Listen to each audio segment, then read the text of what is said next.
I just did a wall sit challenge. In this video, which is going to be part 2 of my vlog series, I'm going to talk you through that and some related aspects of sprinting technique. Okay, so I thought of doing this because we actually did the wall sit at training on Thursday after doing 3 sets of 4 reps of 100 meters and high knees.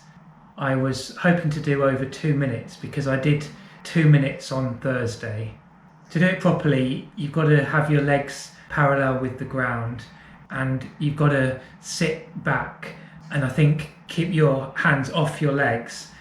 It was a bit awkward here because I had the door handles behind me, so I couldn't put my back right back against the door. If anything, that made it harder. The thing is about this, your legs burn right from the start, or they do with me, so you think you're not even going to do 30 seconds, let alone 2 minutes or more.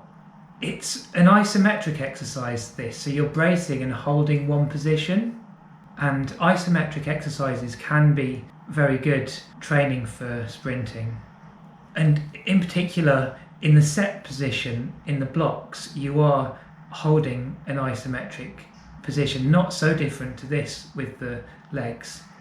Perhaps the rear leg wouldn't be at such an acute angle. And you use some elasticity. So what happens is, let's say you're jumping, but you start by crouching down. That stores elasticity in your muscle for when you jump up.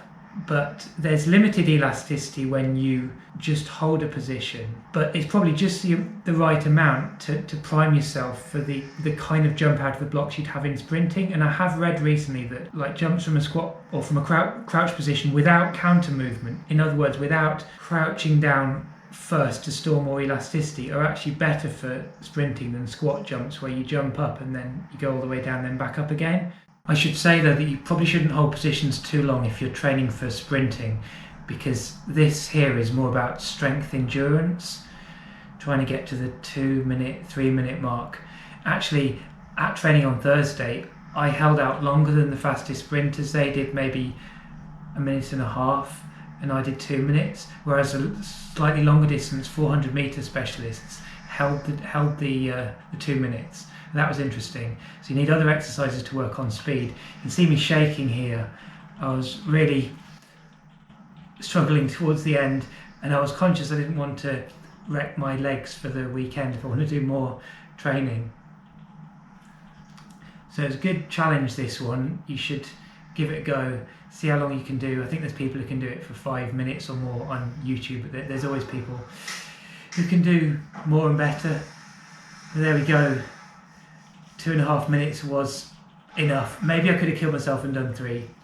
But anyway, good challenge.